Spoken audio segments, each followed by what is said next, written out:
Alors Pi-Up, ça raconte l'histoire d'un enfant qui se retrouve tout seul dans une ville qui est vidée de ses habitants et qui arrive à survivre pendant toute cette période grâce à la force de son imaginaire. La ville en question, c'est la ville de Phnom Penh qui, en 1975, quand les Khmers rouges ont pris le pouvoir au Cambodge, a été complètement vidée de ses habitants, comme toutes les villes cambodgiennes d'ailleurs, pendant une durée de 3 ans, pendant tout le temps de la dictature Khmer rouge.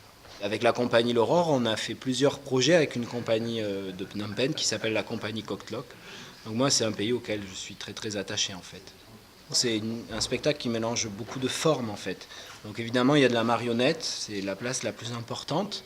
Il y a du jeu d'acteurs, de la musique en direct qui a été composée pour le spectacle, du chant, et puis tout un dispositif de projection, d'images.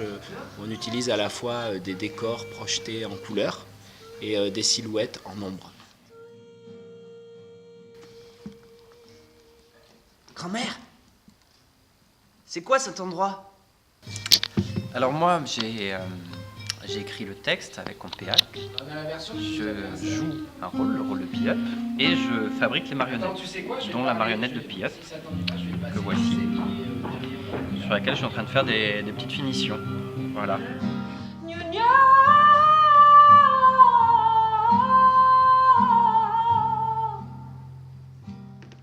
Moi, sur ce spectacle, je suis marionnettiste et je chante.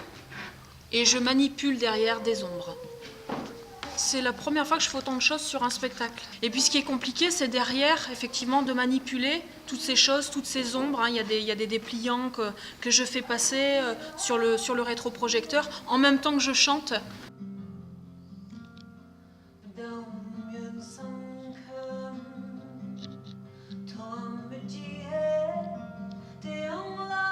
Alors là, on est sur la table de maquettage. Et on s'en sert pour projeter de l'ombre sur l'écran. Les ombres de silhouettes de différents personnages du Cambodge, en fait, de la ville du Cambodge qui est désertée là pour ce qui est présent sur cette table qui est derrière nous. C'est un rétroprojecteur où on va projeter sur l'écran, encore une fois, les dessins de Tian pour la plupart, qui représentent souvent des paysages de la ville de Phnom Penh.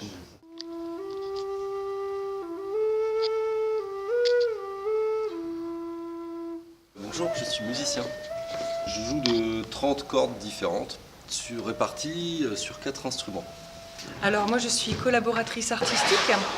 Je travaille à aider Aurore et Luc sur la construction musicale au fur et à mesure de la narration du spectacle.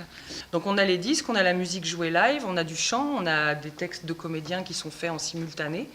On a des boucles, une boucle préenregistrée.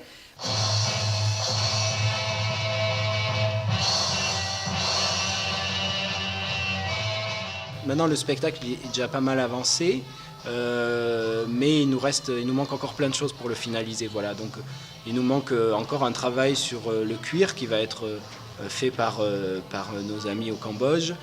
Il faut finir le travail d'illustration de Tian. Voilà, il y a plusieurs éléments comme ça qui restent à faire dans les 2 mois qui nous restent avant la première.